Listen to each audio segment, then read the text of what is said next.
little bit of the calm before the storm. Next week, free agency, Rube. Next week's free agency, but it's been a pretty busy few days with guys getting cut around the league, some familiar names, some big names. It's an interesting time, and the teams that haven't handled the cap well are paying for it right now, having to cut players that are still really good.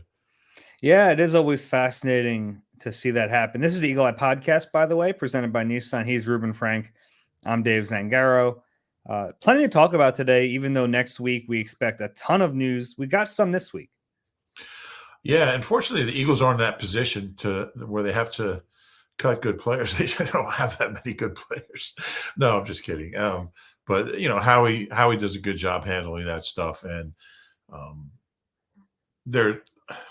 I don't really recall a time where he's had to cut a player for purely cap reasons. I'm sure it's happened, but it's rare around here. So um, it's certainly a plus.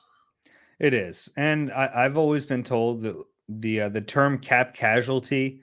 I remember having an agent yell at me one time. And he said, "There's no such thing as a cap casualty. If you're good enough, they'll find a way to keep you." Part of that's true, but the cap is real, and teams that you're right, like we're watching what's happening with the Bills right now. They're cutting players that they'd probably rather keep. Yeah. So, and I think in some of these cases, certainly with the Bills and quite possibly with like a guy like Avonte Maddox, who we'll get to, guys can come back. Guys can see what's out there and find out that the best situation for them is here at a lower salary and come back to their teams. Just because, for instance, the Bills cut Jordan Poyer doesn't mean he won't be a Bill this coming season. Sure, and we'll get into a bunch of free agency stuff, but let's start with Avonte Maddox. News broke on Wednesday that the Eagles are going to release him. Not a huge surprise given the contract, given the durability issues. The tricky thing here is that he's a good player. I just don't know if they can rely on him the way they need to. Yeah, he is a good player. We just haven't seen much of it lately because of the injuries. And even when he came back at the end of last year, I think the last two regular season games and then the playoff game, he wasn't close to himself. I mean, how could he be after missing 3 months coming off a surgery? So I know he's frustrated. I mean, he talked about that late in the season. It's been, I mean, he had two surgeries within a year, less than a year.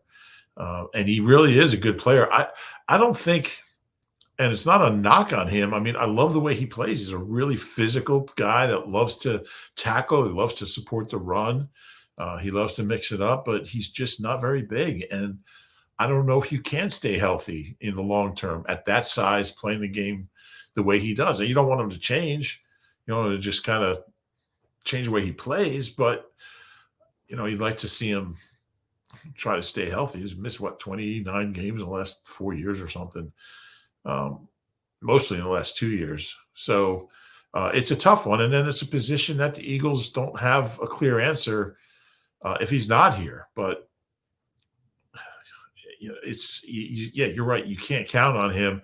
I wouldn't be surprised if he is back at some point on a much smaller deal. But maybe there's a team out there that and the thing is, slots play so much now. It's like a starting position. You say, well, he's not going to play that many snaps. He will. He does. He has to.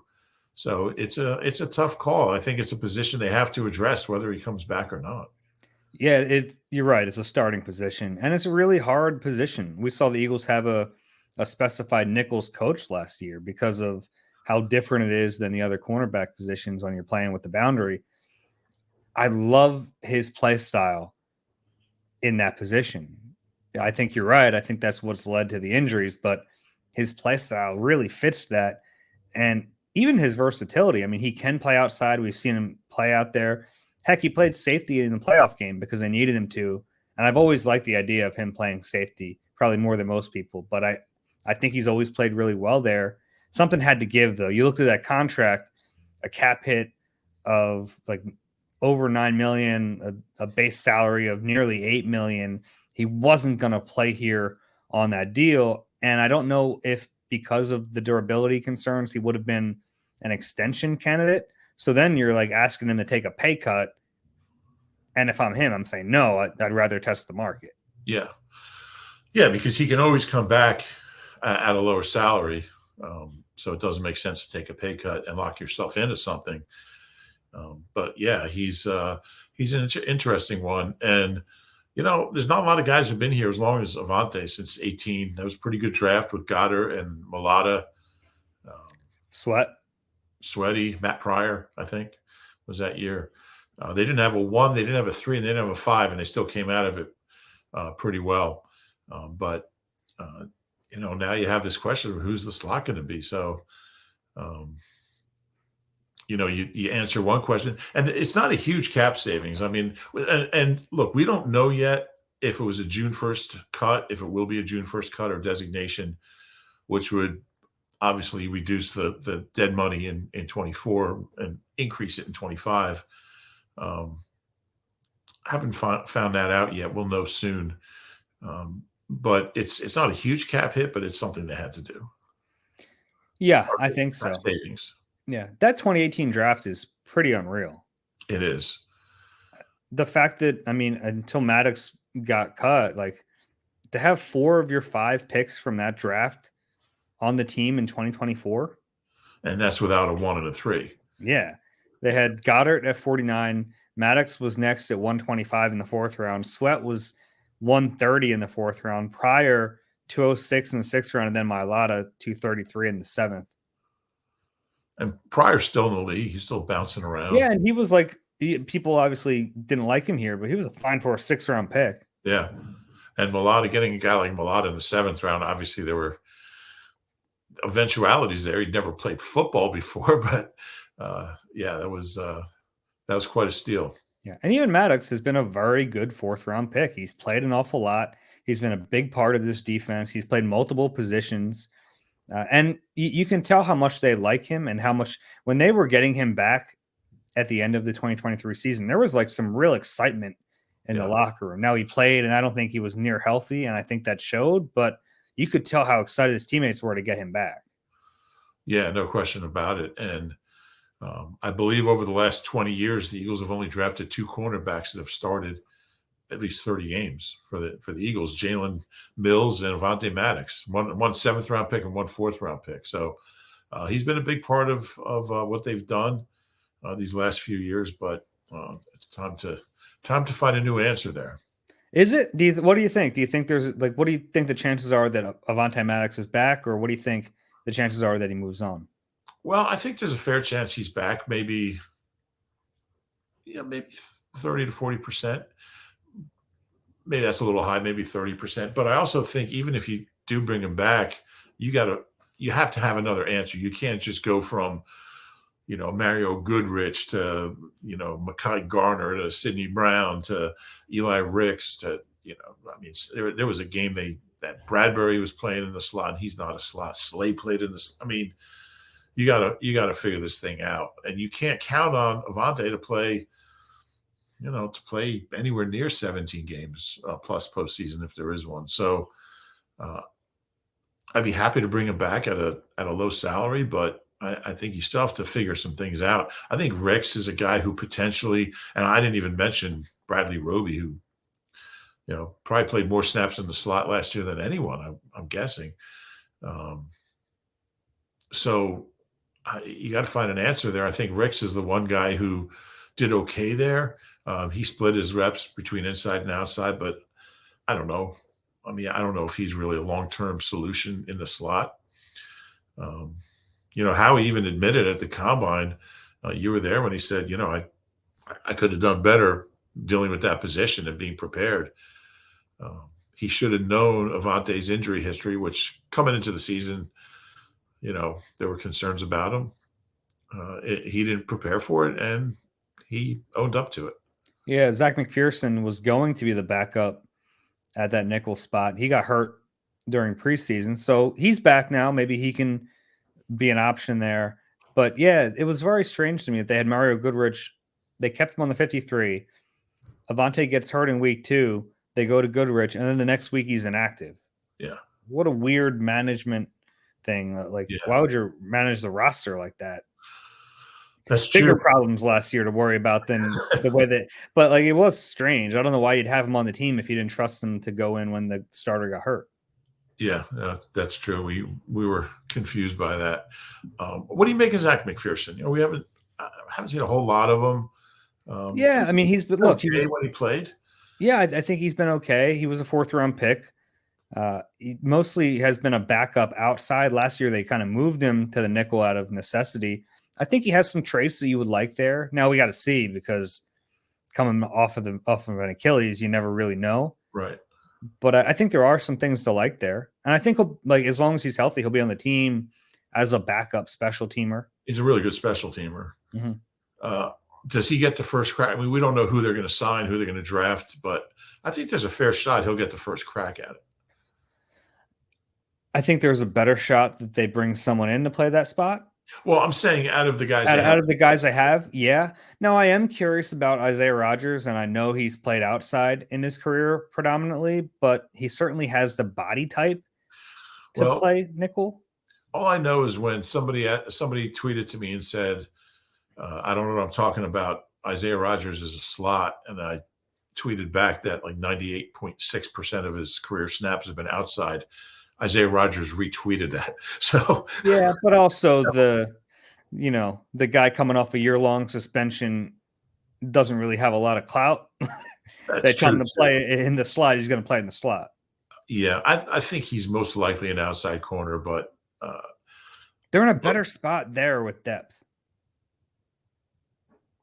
Yeah, because you have Keely Ringo, you have Eli Ricks, and I think altogether they need to add some corner play, like in the draft, draft one. But yeah, and who knows? I mean, there's some corners in the draft who can, I don't know if you want to take a guy in the first round and put him in the slot, but if he's really good at it, it's that important. You can draft. He can eventually move outside, but he's intriguing, confident kid. But yeah, you never know with an Achilles. I think most likely their number one slot will be a guy who isn't on the roster right now. But beyond that, I think, and it could be, I'm sure knowing the way they do things, and we don't know how Vic's going to handle it, but I would guess there'll be a few guys getting reps with the ones in camp. And it could be McPherson and Ricks and a new guy. Now, if the new guy's a 1, he's going to get the reps. But he might be getting him outside. Who knows who's going to be here? But it's a need, and it's an underrated need because technically he's not always a starter. Although the slot, Avonte started 9 games as a rookie, so the slot's going to start a lot of games. He's going to play a lot of snaps, and I don't know the numbers of percentages of 3 wides. I tried to find that. I can't find it anywhere. I'm sure it's there somewhere. But I'm guessing that number goes up every year that teams use 3 wides. It seems like it's all the time now. So it's an interesting and underrated offseason question. Yeah, and it's funny because corners, like outside boundary corners, have been getting paid more and more. And for whatever reason, the nickel has not gone in line with that. They're underpaid positions. And it's weird how some of those things work positionally in the NFL. And we're about to talk about safeties in a minute here, but some positions kind of lag, and the nickel has certainly lagged. Yeah, and these things seem to go in cycles. Like I remember, it wasn't all that long ago where edges weren't getting huge money or inside linemen, and they are now. And running backs were getting a fortune, and they're not. So it follows the way the game changes, I guess, and the way the game evolves. The contract's usually a couple years behind that. But yeah, it's going to be fascinating to see how. I think by this time next week, we very well could have an answer. Let's talk about safety a little bit. Justin Simmons gets released by the Broncos. Yeah, it's not hard to connect these dots. He played for Vic Fangio in Denver, became a Pro Bowler under Fangio. He is 30, so he's probably a little older than you'd typically like. And there are so many young safeties available in free agency this offseason. But, Justin Simmons is a really good player. Still played at a really high level last year. has familiarity with the system, with Vic Fangio and with Christian Parker. I mean, I think the Eagles are going to be in on him. Yeah, I don't see any reason they wouldn't be. Um, the only red flag is his age, and like you said, he played really well last year. It's not always a guarantee at that age that it's going to continue, but I think it just makes so much sense in so many ways. I don't know what kind of money he's going to be looking for. We'll know that soon, but man, I mean, he's really, really good and was as good this year as he's been. So I'd love to see it. Now, how would you balance that?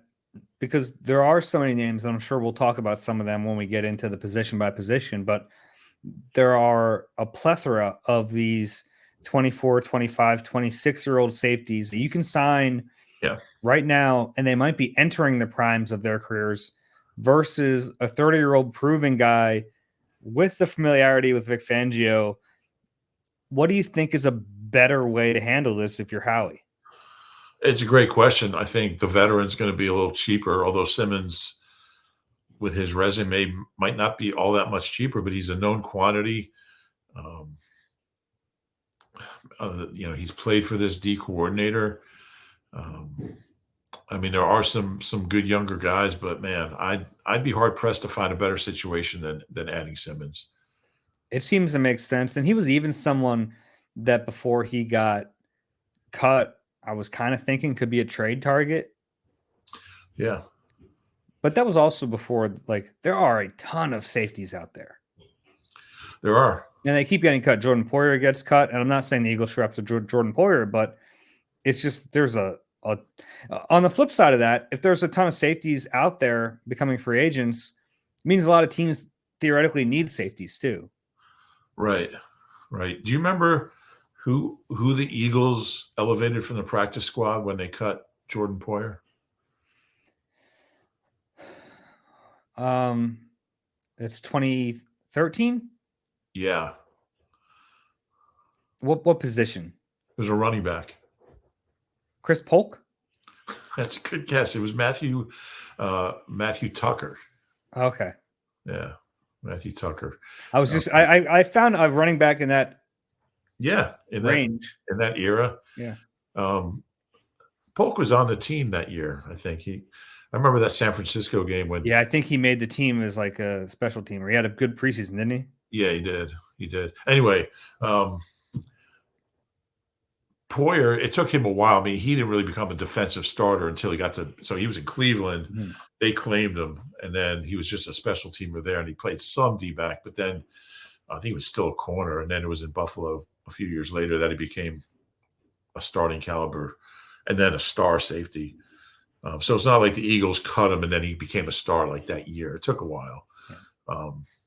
But, man, it would have been nice to have him in an Eagles uniform. Sure. And Simmons, by the way, not that this is the reason you sign him, but was a captain in Denver, seems like super well respected by his teammates, would be a good locker room fit by all accounts. So, not the reason you sign him, but there's some added benefit to him as well. There's a lot of benefits. Yeah. I don't have a segue here, but for whatever reason, there's a ton of Saquon Barkley talk in the city right now. Really? Want to get your take on it because it certainly doesn't seem to fall in line with the way Howie operates at that position. But I guess if the running back spot has become devalued to the point where Howie sees value in it more than others, like I could see him zigging where others zag. Yeah. I'm not sure, even with the position being devalued, that his number would be one where Howie would dive in there. The interesting thing about Saquon to me is, like, I mean, his numbers have gone downhill significantly. How much of that is related to him? How many? I mean, he's had a ton of touches. He's had how many touches? 1,500 touches in 6 years. He missed the whole 2020 season. How much is the O-line and just being on a team that's kind of a mess? um, and not having a good O-line. How much of that is just him physically not being the player he used to be? Against the Eagles, his rookie year, he averaged like 9 yards a carry, and since then he's averaged 3.4 in like 5 years. He's just not the same guy. But maybe with this O-line, and we don't know who the center is going to be, but maybe with this O-line, he could kind of rejuvenate his career. He's a good receiver. I just don't know how much of his decline is him and how much of it is his surroundings. That's something I guess you'd have to answer. And the thing about Saquon, and he reminds me of Herschel Walker. When Herschel was here, he would finish a game with like 12 carries for 90 yards, and it'd be like 187-yard carry, and then the other 11 would be for like -1, -2, +2. And I just don't know if that's the ideal way to. I mean, he's going to get you a bunch of big plays. He will. When he gets to the next level, forget it. But I mean, you see a lot of those 5-yard losses with him, and I just don't know if it's the most efficient way to run the offense. Certainly, Kellen Moore, was on the other sideline against him for a lot of games and has a good sense of where he is. I just don't think it's a Howie Roseman type signing, unless his number comes way, way down. I mean, I'd like to see him behind a good offensive line. Maybe he could be back to being like a five yards a carry guy, but I don't know if it's a sound way to build. And it is really not Howie's MO. No. It would be quite a departure. And I think he would depart from it if it was a really special player. And I don't know if Saquon is still that. He might be. Yeah, That's where you really have to lean on your evaluation, but he hasn't shown to be that in recent years. I mean, in 2022, 2 years ago, he had 1,300 yards, 10 touchdowns, average 4.4 per carry, which is his highest over the last 4 years. Caught how many passes did he catch? 57 receptions. So that's another thing. Are we we're talking like that's a big part of Saquon's game? Yeah. Do we really expect the Eagles are going to start throwing to their backs? Because they had DeAndre Swift this year and they didn't throw to him either. I don't know. They have a new OC. Yeah. So I don't know. I think if you do sign Saquon, you're not getting full value out of him if you don't throw to him. He caught 91 passes 1 year, 700 yards. He's had 2 seasons over 50 and 2 more over 40. He's a good receiver. I almost like him more as a receiver, as a receiving back. He can be a valuable guy, but maybe you're just getting a guy who's. I mean, how many backs have we seen at that age, like 27, 28, who just are never the same? Is he that guy? Maybe, maybe not. Yeah, I don't know. It's I find it hard to believe that's the way the Eagles would go with this. Yeah, I think they're more likely to go with Gainwell and like a day 2 pick or a much lesser free agent. Yeah. You know what's crazy? I just heard this the other day. Todd Gurley is not 30 yet. Yeah, he's probably healed up. Bring him in. Who's the last outside running back the Eagles have signed like to a long-term deal? I mean, I guess DeMarco and Ryan Matthews the same week, same day. Yeah, that was Chip. That was Chip. And when's the last time Howie did it? I don't know. I don't know if he's ever done it. I mean, because they always had. Well, they had LaShawn at the beginning of his time as GM. So. Yeah. So there's no reason to do it. So he's never signed an outside running back to a long-term, to more than a 1-year deal. I mean, Swift was different. He was unusual. So, I mean, just acquiring him. So, yeah, it seems unlikely, but it'd be really interesting. Yeah, I am fascinated to see where Saquon ends up because the player has always been fun to watch. Isn't he from like Allentown? I wonder if he went to Eagles training camp as a kid. I don't know. I think he's from up there somewhere. The Allentown, Bethlehem, Easton Quarter. All right, let's take a break, and we'll get into position by position on the other side. You deserve a car that thrills you, a car that puts goosebumps on your goosebumps. At Nissan, we got everything from turbocharged SUVs to 100% electric vehicles that'll make your heart beat faster. Experience the thrill for yourself and shop your local Nissan store at nissanusa.com today. Celebrity cook Steve Martorano brings his Italian-American cooking back home to Philly. Enjoy Martorano's Prime at Rivers Casino and Steve's famous meatballs with Sunday gravy, prime steaks, and more. Make reservations at Martorano's Prime on Open Table. On Tuesday, what do you have? Before we start, this is interesting. Saquon Barkley lived in the Bronx his first few years, and his family moved to Bethlehem. Moved to Bethlehem in 2001, so he was 4 years old, and then lived in Bethlehem, where obviously Lehigh is. That's where the Eagles had training camp. So they moved there in 2001, and the Eagles were there till 2012. And then they moved to Allentown. So it's quite possible that he went to Eagles training camps at Lehigh. I just thought I'd throw that out there. I appreciate that. I like connecting the dots sometimes. I do. Man, he's going to be upset when he signs here and finds out they don't hold training camp up there anymore. Yeah, I'm sure he'll be disappointed. I wanted to go to Deja Brew. He can still go. A little road trip. On Tuesday, we went through the offense position by position and gave a number rating for the need level at that position, and then each picked a free agent. We're going to do that for the defense today. Sounds fun. Do you feel ready for this? I'm a little more ready than I was because I didn't really understand the assignment. Professor, I really didn't understand the assignment. That's fine. All right. So we want to start with the defensive end, outside linebacker, edge, overhang, pass rusher, whatever the heck we're calling it these days. Let's start there. Yeah, and for me, a lot obviously has to do with Reddick and figuring out what's up. But I think the need is pretty high because there's really questions about everybody. I mean, Sweat went 8 games without a sack and kind of regressed for the first time in his career, took a step back. Nolan Smith, I don't know. He's got the shoulder, didn't play much, didn't play well, except in the playoff game, I'm told, by Howie. So especially if Reddick isn't here, I think it's a pretty big need. And they took a big drop from the 70 sacks 2 years ago to this past year. So I called it an 8. Okay. Yeah, that's higher than I went. I went with a 6. And this one was tricky because of Reddick. Like, I don't know.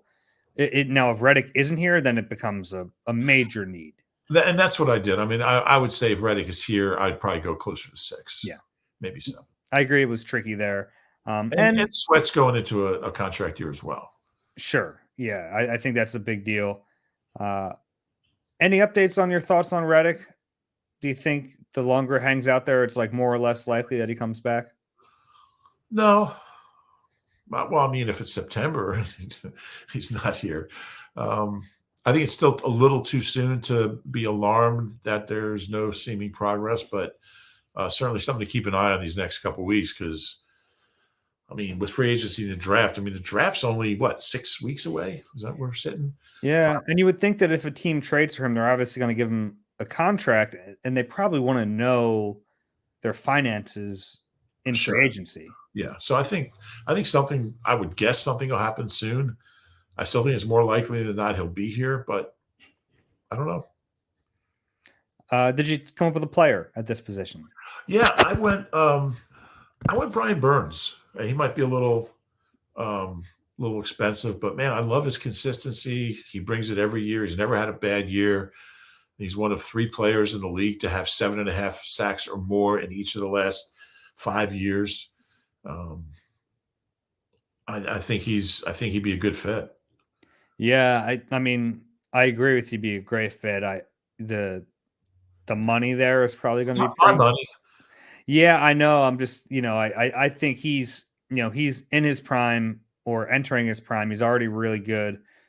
The Panthers, I think, got offered like some crazy trade for him and didn't take it a while back. So Yeah, no, that is I mean, and I also like understand your point that if Reddick isn't here, then they might take a swing.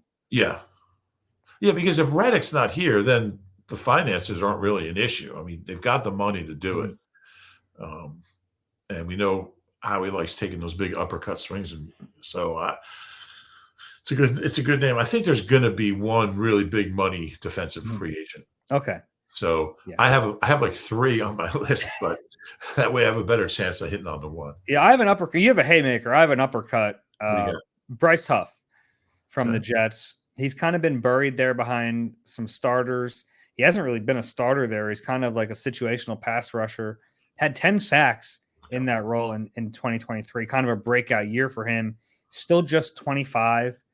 I think he's still coming into his own. And I look at the Jets. I don't think they're going to re-sign him because they have so much of the position. He's the type of player I think they would really like. They like young players at that spot.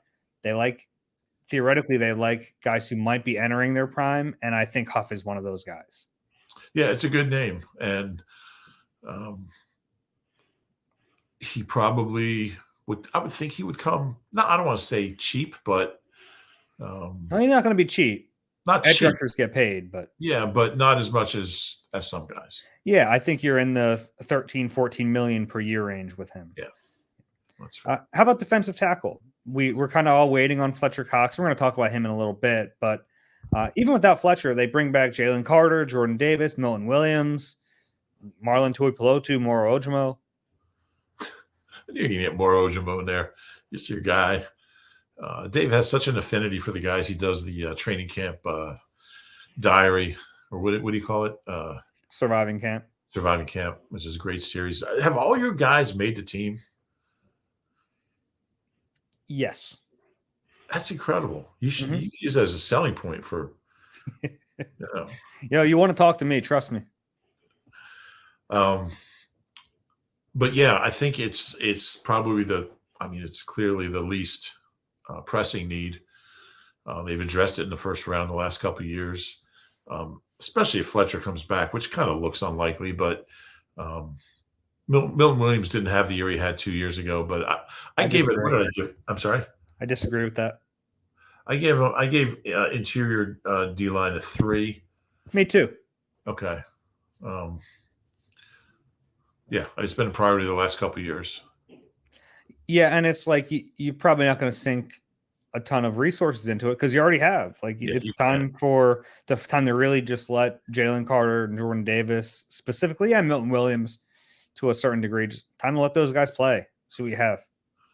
Yeah. Now, if Fletcher does come back, then you have to take that into account as far as personnel wise and depth chart wise and financially. It's not going to be money for anybody, but you pretty much have the roster set if he comes back. I agree. Yeah. But you come up with a different name than Fletcher? I did. I came up with Daquan Jones. He's an older guy. But in that role, he wouldn't have to have a big role. He could play 25 snaps, 20 snaps, and be effective. I think he's still a good player. And I think that would be a good role for him. I come up with an old guy too, about the oldest guy I could have found. Calais Campbell. Yeah, I was actually between those two. I know it's really stupid to put a 38-year-old defensive lineman on this list, but he was really good last year. Yeah, he was. In Atlanta. And if Fletcher doesn't return and they're looking for kind of a veteran in that room to lead the young guys, I think he would make sense. Now he's kind of like, you can consider him an edge if you want, because he kind of he can play the 5 a little bit, but you can line him up anywhere. And I have faith in Calais Campbell. He had 6.5 sacks last year. He did. I think he would bring a lot in terms of intangibles and experience and veteran mentorship. He kind of like Sue and Linval and Linval Joseph. So I'd love to see that. I've always been a big fan of his. It'd be fun to cover him for a year. Yeah, he's been a really good player for a long time. Yeah. And I remember in the Jordan Davis draft, when he was with the Ravens, he was kind of hoping Jordan Davis ended up with them in Baltimore. Is that right? Mm-hmm. Calais is, what year did he come out? 08. He was a second round pick. So he played in the NFC Championship game against the Eagles in 08. It's crazy. When the Eagles got robbed. When Rod Hood interfered with Kevin Curtis. He played in the game with Kevin Curtis. He did. Yeah, that's kind of crazy. Kevin Curtis was one of only like 3 players that talked after that game. That was a sad and lonely locker room there in US Bank Stadium. Yeah, I bet. All right. How about linebacker? Give me a number. Linebacker, I went 10. Yeah, I went 10 as well. I think I'm not surprised to hear we matched up on that. Really, we know Nakobe Dean is back. We know Ben Van Sumeren is back. That's it. And we don't even know what either of those guys are. I think we know what Ben Van Sumeren is. I mean, he's a high effort special teamer. I don't know. It's unfair. I mean, after a year at TJ Edwards, did we know he was going to become a day one of free agency player? I think we knew TJ was maybe it's unfair. I mean, but yeah, 10 is the number. And if this one went to 11, I would have gone to 11. It's really kind of surprising that Howie let the position kind of get to this point. And they paid for it last year. They were bringing in anybody who could walk and some guys who couldn't. So it was pretty bad. And they've got a lot of work to do. Yeah. Just from a numbers perspective, they have a lot of work to do because you have Nicholas Morrow, Zach Cunningham, and Shaq Leonard, all free agents. There's not a good chance they'll sign all 3. I don't know if you can afford all 3. minimum plus minimum. Yeah, I mean, of that group, Cunningham, I guess, could be back. The other 2, probably not. Do you have an outside name for me? Yeah, I went with Patrick Queen, who is probably out of their price range again. He'd be really fun, though. He's a player I really liked for a long time. He's really good, and he's young. I mean, I think he's still 24. I mean, everyone looks good in that defense in Baltimore. But man, if I had to pick one defensive free agent, I would go after him. He'd make such a big difference. You'd have to compete with Ben Van Sumeren in camp. He's someone who we were talking about last offseason as a potential trade candidate because they had Roquan, and you're like, well, maybe he'll be able to shake free. And then he played really well. Probably made himself a lot of money. Yeah, he did. And I believe he made his first Pro Bowl last year. Mm-hmm. I think he was second-team All-Pro. Yeah. But, man, he'd look good in an Eagles uniform. Yeah. I'll give an honorable mention to Josie Jewell because he has the connection to Vic Fangio, and I don't want to overlook that. But my guy is Azeez Al-Shire, who was a tackle machine last year in Tennessee. And he was a player who had 18 tackles in a preseason game. That's true. Al-Shire's been good for a while. He was a guy I liked last offseason because he was really buried in San Francisco. They have Fred Warner and Dre Greenlaw. He didn't get a ton of time. He was a third linebacker. And then he goes to Tennessee and he gets to be the guy. And he starts all 17 games, had 163 tackles, 6 quarterback hits, a couple sacks, pass breakups all over the field. Maybe not like he's not Patrick Queen in coverage, but he can come downhill on you. He's a thumper. He's a thumper, David. He's a thumper. And look, I think he's going to get broken off a little bit of money here in free agency, but I like the player. Howie's got the money to spend. I mean, they're in good shape that way. All right, let's move to, you want to do corner or safety first? Let's do corner. Let's do corner first. We'll save safety for last. Give me a number on corner. I went high, but that's because I don't have faith in one of the starters. Yeah, I went fairly high. I went 10. Oh, did you? I went 10. Okay. And part of that is that Slade's 33, and Bradbury's Bradbury. And I like Keeley, but I just think they need some real firepower there. They need a star. And, they haven't had a homegrown, well, I mean, I'm also want him to take a corner in the draft, but certainly a young guy, a young corner in free agency would be interesting. And I went for the top guy. I went Snead. Okay. Well, okay.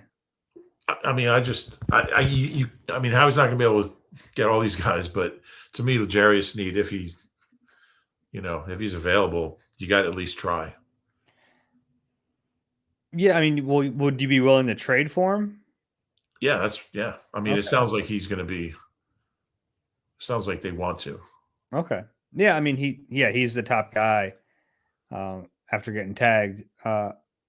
Yeah, I think it's not a great crop of free agent corners. Well, who's your name? My name is Kenny Moore, who is a slot only, but if you're like, man, we just can't run it back with Avonte, we can't sign him, and you want an upgrade, Kenny Moore is a plug and play.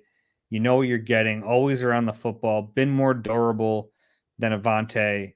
Like, he's just a really good player. And I know he's a little older than the profile you want there. He is a stopgap, but he'd be better.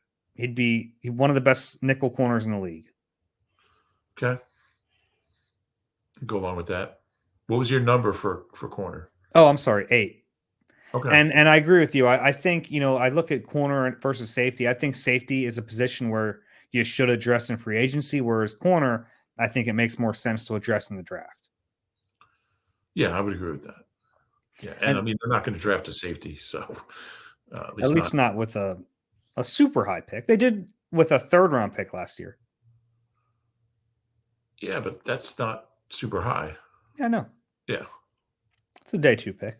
I went 10 with safety also, by the way. I did as well. Yeah, I mean, there's no other number you could give it here. They bring back Reed Blankenship, who was like okay last year. I think he was pretty good the first half of the year and pretty bad the second half. Yeah. So he averages out to be like a so-so player. Averages out to okay. Yeah. Yeah. Sidney Brown, we saw some glimpses, but now he's coming off the ACL. I don't think you can really factor him in without knowing his health. Agreed. So they're really left with not much there. No, there's unless you're a big Tristan McCollum fan. I am. His brother's pretty good, so who knows? So is Sidney's brother. All their safeties have brothers in the league. Yeah, I think it's a desperate need, really. Reed Blankenship's regression concerns me because with those undrafted guys, and he played really well filling in for CJ last year, and then I thought he got off to a really good start. But sometimes with undrafted guys, you just see what's the word? Regression to the mean. You use that phrase so much, and then every time you go, "What's that phrase I'm looking for?" That actually wasn't the phrase I was looking for, but I can't think of the phrase I was looking for. Point of diminishing returns is the phrase I was looking for. Okay, that's one too. Yeah, that's what I meant. Just where they just can't maintain that level of play because for whatever reason they weren't drafted, whether there's a lack of speed or size or whatever, athleticism, that kind of just takes over. But I haven't given up on Reed, certainly, but I don't think you can count on him to be the guy moving forward. Yeah, that's fair. You can't count on Sidney. I mean, even if Sidney's a great player, they're not going to. I mean, who knows when they're going to get him? Yeah, he's going to push for opening day, and I don't think it's very likely. Yeah, good for him, and I think you have to have that attitude, but I don't see it. Mm-hmm. We talked about Simmons a little bit at the top of the show. Did you come up with a different name than that? Yeah, and I mean, he'd be at the top of my list, but I came up with Xavier McKinney. Yeah. Who's, I think, a guy who could really benefit from a change of scenery, like everyone on the Giants. Yeah, he's I think he's a pretty decent player who just needs to be on a different team. Yeah, and he's fantastic, versatile, can play sideline to sideline. He's just a cover guy. He can, like, he's not going to give you, he's not going to give you great presence on the line of scrimmage, but he's a really good cover guy. And I think that's probably what they need the most. Yeah. I went with Cameron Curl from Washington. he just turned 25 on March 3rd. Oh, happy birthday, Cam. Happy birthday to Cam Curl. Big fan of the Eagle Eye podcast. He's the guy who was a 7th-round pick, and because of that, I think it's taken people a while to kind of catch up to how good he is. And he also doesn't have like gaudy stats. He's not a big interception guy, not a ball hawk. He's just solid. He's a really good player, versatile, can play the free safety spot, can play up near the line of scrimmage, can play a little in the slot if you need him to. I think he'd be a really good fit in this defense. I don't think he's going to command as much as a Justin Simmons or a Xavier McKinney. And theoretically, you'd be signing this guy to a multi-year deal for him to enter his prime in an Eagles uniform. Yeah, I just looked up McKinney hasn't even turned 25 yet, which is interesting. Really young guy. A lot of times it takes those late round picks. They never quite catch up salary wise. And you're right. They're just looked at differently, and they always kind of pay for being a late round guy, even when their level of play is above that. It's a good name. What do you make of CJ Gardner-Johnson being available? Would you be willing to bring him back? Yeah, I guess. I mean, I really like the player. He's a different sort of cat. Which isn't always a bad thing. It's not. I wonder about, Vic is so old school, and I just wonder about the mesh. But I really like the player. He's such a playmaker. I don't know. I mean, there was some hard feelings there. I think it was more with the agent. I don't know, but it would be fun to see him back. Yeah, the energy part of it is fun. I think there's some positives and negatives to his personality, to be honest with you. Yeah, the injuries are a concern. He got hurt last year. He got hurt last year. He got hurt, the year he was here. Yeah, his injury here was kind of a freak. What was that? A lacerated kidney? Yeah. But I like the player. He's fun to have around. And he can play the nickel for you too. So you just sign him and then you kind of see what else you get, and he can play him either spot. And if you need to be interviewed, he's the guy. Yeah, for those of you who don't know, he interviewed me at Super Bowl Media Night a couple years ago. I think everyone knows. I don't know if everyone knows that. I think everyone knows that? Everyone knows that. No one ever got to see it because he ended up signing in Detroit, and we never saw part 2 of the vlog. Oh, is that right? Yeah, we never released it. Part 1 was really incredible. He was in the trainer room with players and all this behind-the-scenes stuff, and then if he comes here, I'm gonna make a deal with him that we get to see the other parts of that vlog. I think that should be part of the deal. When they sign him. Yeah, he can't sign here unless he goes public with it. I didn't realize it never came out. It's kind of like, the secret demos from 20 years ago that bands have. Yeah, hopefully unreleased content. Yeah, from a Super Bowl they lost. So I don't know if there's a lot of people clamoring for it. Well, they're clamoring for the content. See, you get interviewed by CJ. I gotcha. A couple things we wanted to finish up the pod with.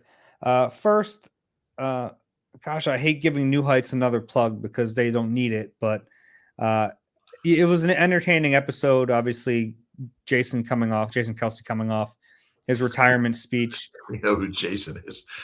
On first reference, I wanted to give it Jason Kelce. He finally explained why he retired. He didn't do that in 41 minutes of his speech. Didn't get to it. Yeah. But he basically said his body, he can feel it starting to break down. And even though it looks like he played at a high level, I'm paraphrasing here, he thinks the cumulative effect of that would eventually change the way he plays, and he wouldn't be able to do it at a high level anymore. Yeah, it was really interesting. Quote, he said, "It hasn't caught up to me on game day yet, but I know it will soon." Yeah. And he said it would crush him if he couldn't play at the level he wanted to play. Yeah. He could probably stick around and play at a really high level and make all pro and more Pro Bowls and set all kinds of records. You got to give him credit for, he doesn't want to be a hanger on. We used to call them in high school, like in high school sports, they were called room takers, guys who were just kind of taking up room, on the whatever team it was. It's so against him to be that, to just be there and not be the player he used to be. I think that would crush him. So I give him so much credit. I mean, he could have made a lot more money, a lot more all pros probably, maybe have a chance to, get back to another Super Bowl. But his standard's a standard, and his is really, really high. Good for him. Yeah. A few other notes from that podcast. Go listen and watch the whole thing. But Joe Opella, the trainer, got the tape up Kelce's ankles for the last press conference, which is pretty cool. Opella's been dealing with cancer all season, so it was a cool gesture. And I didn't even notice that Jason's ankles were taped. Yeah. Apparently some people were wondering that. I didn't even notice. It shows how good a journalist I am, but apparently they were taped. Yeah. That was cool. You did a great story on that. Check it out on our website. It's really, really cool. Yeah. And then the final thing from that New Heights episode was they had like a video thing. Montage. Thank you. That's the word. Of all these people and players congratulating Kelce on his retirement. One of those players and people, Jalen Hurts, who's been kind of quiet this offseason, but gave him a nice send-off, and Kelce got a big smile when he did it. So there's that. There was some cool guys in there. Chris Long, Bo Allen, Joel Embiid. Yeah. There was a lot of cool stuff. Shaq was in there a couple times. I don't know how Mannings. both Mannings. They were pretty funny. Like, please, I guess Eli was like, please don't take my job. Not yet. I don't know how they turned that around that fast. They got like 15 guys in a day and a half. Yeah, maybe they were collecting those a little bit. I don't think so, because I think word would have gotten out. Maybe. I was thinking about that. Mm-hmm. Another question I've got to find the answer to. His wife Kylie said that it took him years to write the speech, which is interesting. That he kept changing it. They were all different versions. Yeah, I can see that. Yeah, because he's been thinking about it for, since his third year. The last thing we want to talk about, a little bit of Fletcher Cox talk. We're still waiting to hear from Fletcher on what he wants to do with his future. The Eagles said they're going to be patient. At the time, they said it about Kelce and Fletcher, but it still pertains to Fletch. We're waiting to hear. And it's interesting because when even late in the season, he was like, I want to keep playing. I got plenty more good years in me, which I think is probably true. He played really well this past year. It was his best year in a while. So the fact that he's, considering it now is interesting to me. But sometimes you just, when you know. And if he feels like, it's been 12 years for him, right? Mm-hmm. If he was like, I don't want to go back to a team without Kelce. Kelce's every game Fletcher's ever played, Kelce's been here. Or there were the 4 games he didn't play in 14. But anyway, imagine losing 2 guys like that the same week, the same month. At least you won't lose Brendan Graham. I mean, I think we all kind of know that he's going to be back.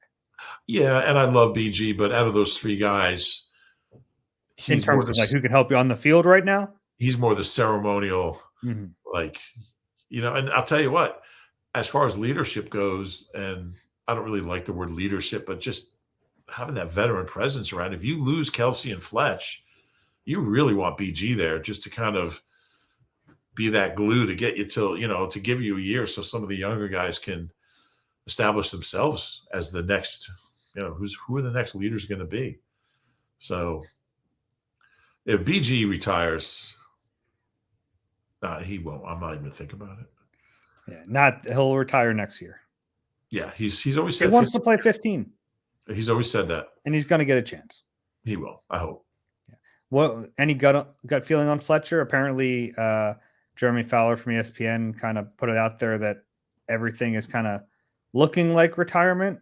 There's a lot of smoke around retirement. I think we've kind of been getting this from the end of the season till now. Yeah, everything looks like it. I'm going to say he's coming back. Oh, here or somewhere else? Here, just to be different. Okay. That's unlike you to be different. But I would be surprised if he does come back at this point. Where there's smoke, there's fire. Yeah. Anything else? No, I'm good. All right. If you enjoy the Eagle Eye podcast, I'm stoked for Monday. I'm really excited for Monday. It's gonna be fun. Yeah. If you enjoy the Eagle Eye podcast, please rate and subscribe wherever you get your pods. If you're watching on YouTube, click that like button, subscribe there as well. I'm glad you brought up Monday though, because we typically stay to our schedule. Look, if there's news next week, we'll talk about it. Yeah, and odds are there's going to be enough news Monday to do a pod. Yeah, we won't commit to it, but if there's news, trust that we will record a podcast. I'm going to commit to it. I'm going to say there's 90% chance there'll be a pod. Okay. All right, that's all. For Reuben, I'm Dave. This has been Eagle Eye presented by Nissan. We'll talk to you next week for free agency.